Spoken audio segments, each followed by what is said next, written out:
Hey guys, it's Alex, and in this video, I'm gonna walk you through my super simple 3-step formula to writing hot headlines.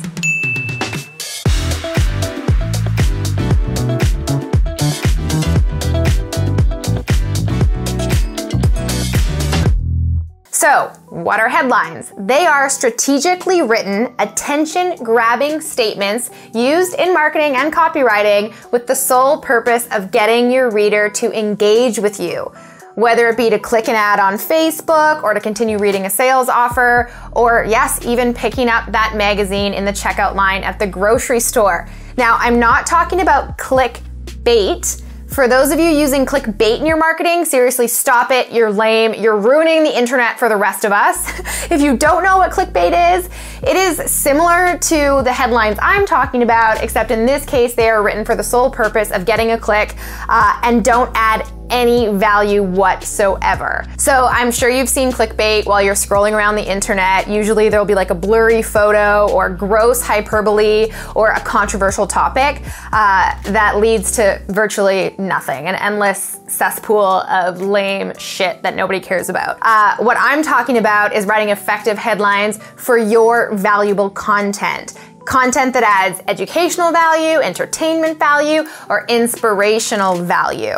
Now, ironically, even though headlines are the very first thing your customer will read, as a copywriter, they are actually the very last thing that you should be writing. And that is because they are the single most effective and important part of any sales message. Whether it be a blog post, a Facebook ad, or a sales offer, your headlines decide who stays and who goes, who clicks, and who keeps scrolling. Your headlines need to be precise, personalized, and provoking. And often, the shorter they are, the harder they are to write. As I like to say, the right phrase pays. So really take the time to get this right. Practice writing headlines, and whatever you do, don't get too attached. Always, always, always test your headlines. I cannot tell you the number of times I've written a headline that I think is pure gold, and then we tested it and it flops. So write many, write often, and just keep testing your headlines. Now, of course, headlines aren't the only part of an effective sales message. So if you're considering starting your own copywriting business, or if you want to use copy to scale your business, make sure to hit subscribe, because coming down the pipe will be plenty more videos on copywriting basics, like how to find a hot niche and how to create fierce brand loyalty through copywriting. So tell me if this has happened to you. You're on Facebook or Instagram, you're checking out your friend's stuff, you're clicking around, and next thing you know, you've gone so far down the rabbit hole and you end up on one of those listicle sites like BuzzFeed or Board Panda, and next thing you know, you're reading a blog post entitled 17 Questions I Have for People Who Like Cilantro. Yeah, well, that happened to me this morning, and I know I can't be the only one. If this has happened to you, like this video below. Guys, don't leave me hanging. I know the rabbit hole is deep, and a lot of us get trapped down there frequently. Like, do you even notice how offensive this flavor is? Why would anyone ever pay for something so yucky? Why do you not get pissed off when the giant stringy mess shows up unexpectedly on your food? Okay, so if this has ever happened to you, chances are you have fallen prey to a killer headline. Now, as a marketer or business owner, just think of the possibilities of what you could do if your website was able to garner that many clicks. Lucky for you, the formula for writing a hot headline is simple enough, and with practice, I promise it will become second nature to you as a copywriter. Now, websites like Cosmopolitan, BuzzFeed, and Board Panda are absolutely killing the headline game. So if you want some inspiration, just scroll through those sites and see what kind of headlines they're writing. I do this all the time. And I have a favorite tool that I use for checking the most popular headlines trending on any given topic. And if you want to get your hands on that, just comment below and I'll get it to you. I'll respond with the link to that tool. It's something that I use every single day just to see what's hot, what's culturally relevant today. Moving into my 3-step formula for writing a hot headline. Step 1. A hook. So in copywriting and marketing, a hook is any concept or idea that grabs the user's attention. It often provokes an emotion or promises some sort of benefit. So common emotions that drive clicks would be fear, joy, the classic us versus them, the fear of missing out. In fact, I just read a study that blew my mind. It was written by Chris Tolles, who is the CEO of Topics, an entertainment company. And he developed a strategy where he was able to drive 20 to 30 billion, with a B, page views to his website by creating content that played off of only 4 human emotions. And he only has 6 full-time writers. That's 20 to 30 billion page views. And he describes those 4 emotions as history or nostalgia. So like, I remember that. You know, you always see those posts like, how to know if you're a 90s kid, and you're like, oh yeah, totally.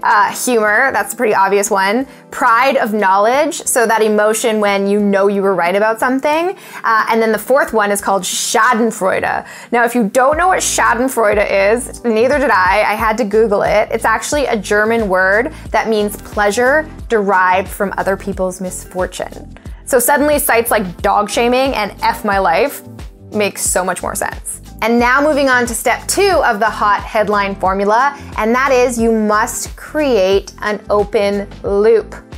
So in marketing, an open loop is any concept or idea which actually naturally forces the brain to seek out some sort of conclusion. So if you were writing a headline that opened a loop, the following content should then close that loop. It piques curiosity, and one cannot help, it's like a cliffhanger, one cannot help but click or continue reading in order to close that loop that's been opened in their brain. So one of the most common ways to do this and to create an open loop in a headline is through specificity. So I'm sure you've seen this all over websites like BuzzFeed and BoardPanda because they use this so well. They include numbers in their headlines, and that's because people love learning in sets. If they know there is 5 steps or 4 tips or 1 technique you must learn, it's going to naturally increase their odds that they're going to click on that headline. And like I said, scroll through BuzzFeed, you will see a million headlines written like this, and it's brilliant. They've done it so well. Now, of course, you don't have to use a number in a headline to create an open loop. It's just one of the simplest ways to do it. You can just be very good at storytelling. So for example, I just read a headline the other day that said, Gisele Bündchen finally opens up about why her and Leo broke up. So, that's a typical sort of tabloidy type of headline, but you can see why it creates that open loop. It obviously implies that by clicking that headline, you're gonna find out what she said. Okay, now moving on to step 3 of the hot headline formula, you must speak to your target audience. So a really effective headline will always call out the reader, either by using the word you or by playing off the reader's sense of belonging or identity. So I read a headline the other day, 20 trivia questions that separate millennials from Gen Zers.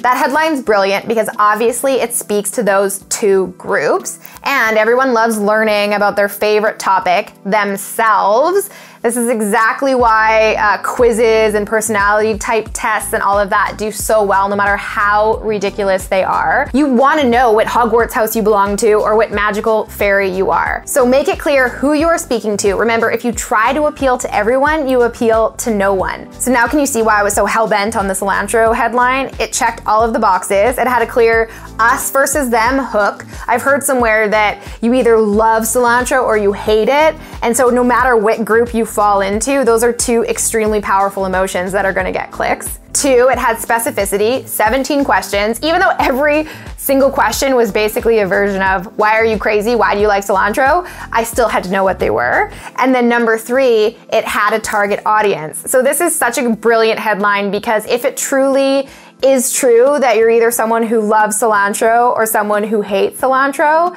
then that headline simultaneously spoke to everyone, but also was extremely self-identifying because you're either in one group or the other. Which makes me wonder, what group are you in? I personally love cilantro and think that people who don't like cilantro are kind of nuts. But comment below and let me know which side you fall on, because this is a big deal. Clearly, it's the most important thing I'm talking about in this video. So get to work writing those hot headlines, and if you found this video helpful, please like and share, and be sure to check back soon for more videos on copywriting, marketing, branding, and more. Till then, I'm Alex. Ciao for now.